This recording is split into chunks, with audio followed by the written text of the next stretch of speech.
In today's video, I'm going to teach you how to add a font to Google Docs. This is a quick and easy process that will only take about 5 minutes of your time. So, let's dive right in. First things first, you'll want to open up your preferred web browser and search for Google Docs. If you're already familiar with Google Docs, this part should be quite straightforward. Simply type it into your search engine, and you should see the link appear at the top of your search results. Click on that link to open Google Docs.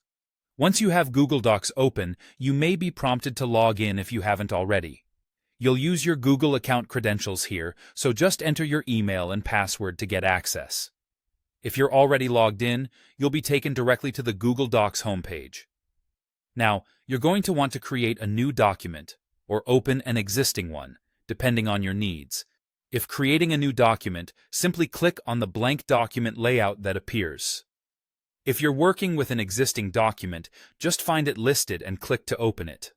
With your document open, direct your attention to the top toolbar. You'll spot a drop-down menu where you can see the current font, usually set to Arial by default. Click on this font menu, which will reveal a list of fonts you currently have access to.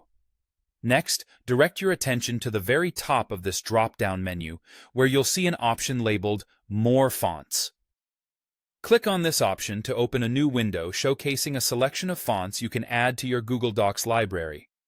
This new window is where the fun begins. You can either browse through the list or, if you have a particular font in mind, use the search bar at the top to find it quickly. If you're not sure what type of font you want, you can utilize the filters on the left-hand side.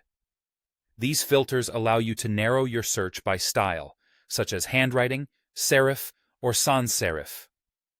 This is especially useful if you're looking for a specific aesthetic or type of feel for your document.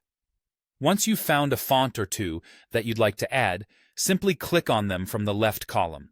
Doing so will add them to My Fonts on the right side of the window. Feel free to select multiple fonts if you're in the mood to experiment. When you're satisfied with your selection, simply click the OK button. Congratulations! The new fonts you've chosen will now appear in your regular font menu, ready for you to use in your documents. And there you have it. With these simple steps, you can easily customize the typography of your Google Docs for a more personalized and visually appealing document. Thanks for joining me in learning how to add fonts to Google Docs, and happy typing!